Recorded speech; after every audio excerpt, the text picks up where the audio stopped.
Baik, Bapak Ibu, saudara-saudari yang terkasih. Kalau kita baca atau merenungkan Injil yang baru kita dengar, kita merasa sedih juga. Kenapa murid-murid yang selama 3 tahun kurang lebih ada bersama Yesus dan mendapat banyak pengajaran dari Yesus. Bahkan Yesus pernah memberitahu tentang sengsara wafat dan kebangkitannya.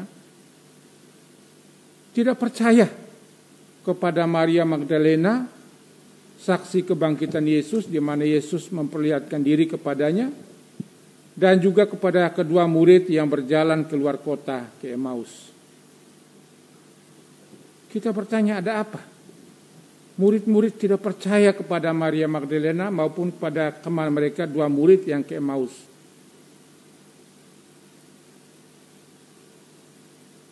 Kita mungkin berpikir, mereka ini tidak percaya karena mana mungkin ada seorang manusia yang mati dikuburkan bangkit.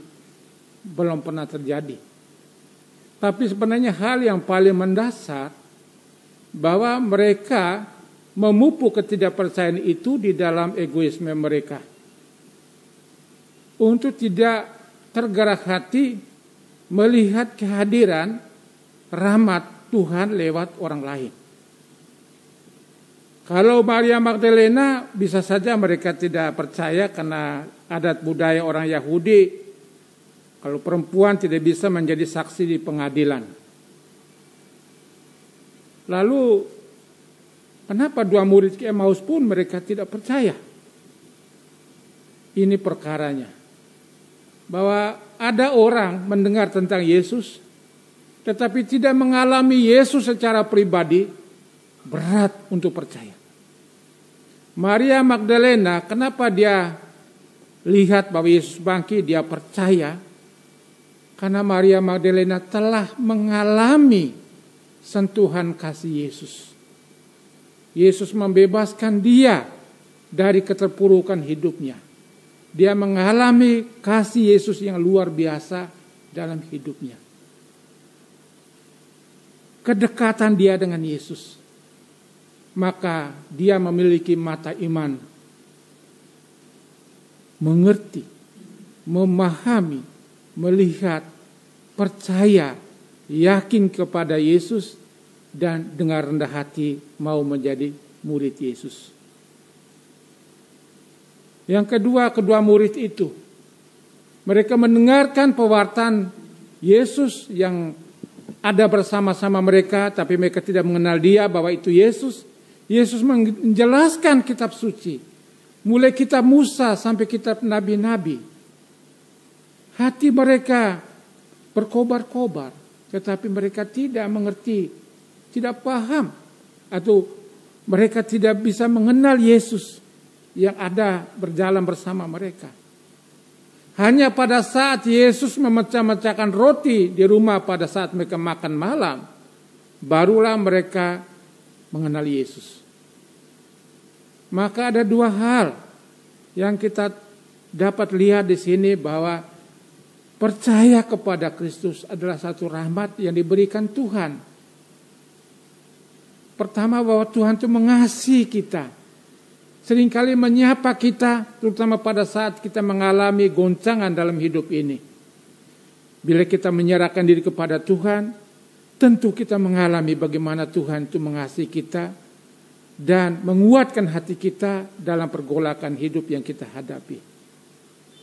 Yang kedua, bahwa Ekaristi menjadi tempat sarana di mana kita sungguh-sungguh bersatu dengan Kristus secara iman, bahkan secara fisik karena kita menyambut tubuh dan darahnya. Dua cara ini kita mengalami kerahiman, kasih Tuhan kepada kita. Maria Magdalena mengalami bagaimana Yesus menjamah hidupnya, membuat dia hidup kembali dari keterpurukannya, membuat dia memiliki iman yang sejati kepada Allah. Dan dua murid telah disapa Yesus lewat ekaristi, lewat pemecahan roti yang mereka lakukan. Dalam bacaan pertama tadi kita dengar bagaimana Petrus dan Yohanes mau diadili karena bukan kejahatan yang mereka lakukan, tetapi karena mujizat yang mereka lakukan dan pewartaan mereka, kesaksian iman mereka bahwa Yesus telah bangkit diterima oleh banyak orang. Para pemimpin Yahudi menjadi cemas. Jangan sampai Petrus dan Yohanes merebut kedudukan mereka. Orang-orang sederhana percaya kepada Petrus dan Yohanes. Para pemimpin Yahudi, dalam tanda petik orang terpelajar, tidak percaya. Kita bertanya, ada apa orang sederhana boleh percaya? Sedangkan orang yang berpendidikan itu tidak. Sekali lagi, para pemimpin Yahudi, mereka hidup dalam egoisme mereka, dalam kesombongan mereka, menutup diri terhadap kebenaran yang diwartakan oleh orang lain, dan terutama menutup diri terhadap karya rahmat Tuhan. Bapak Ibu, saudara-saudari, kita baru melewati perayaan Paskah, dan kita mau supaya menjadi manusia Paskah. Boleh mewartakan Kristus yang tidak saja kita baca di Alkitab, itu tidak cukup, tapi yang kita rasakan kehadirannya dalam hidup kita sehari-hari. Dan yang kita pupuk lewat sarana-sarana rohani yang sungguh-sungguh mendekatkan kita dengan Tuhan, terutama Ekaristi Kudus. Kedua tentu saja devosi-devosi yang membuat kita merasakan Kristus ada bersama kita. Bukan di level pemikiran saya baca Alkitab saya mengerti. Bukan. Saya mengalami Yesus yang selalu ada bersama saya juga dalam suka duka yang saya alami. Ini bentuk iman. Dan ini tidak dimiliki oleh orang yang sombong, yang menutup diri terhadap kesaksian iman orang lain. Bukti, banyak orang pintar, cerdik pandai, profesor, doktor, gitu banyak bergaul dengan orang yang percaya kepada Kristus. Mereka berdiskusi, tapi tidak bisa menerima Tuhan Yesus. Malah menjadi antikristus. Karena apa? Kesombongan manusia. Maka sebagai murid Kristus, kita selalu rendah hati. Dan mengalami Yesus, baik dalam sabdanya, terutama dalam Ekaristi, yang menjadikan kita orang-orang yang mampu bersaksi tentang kebangkitannya.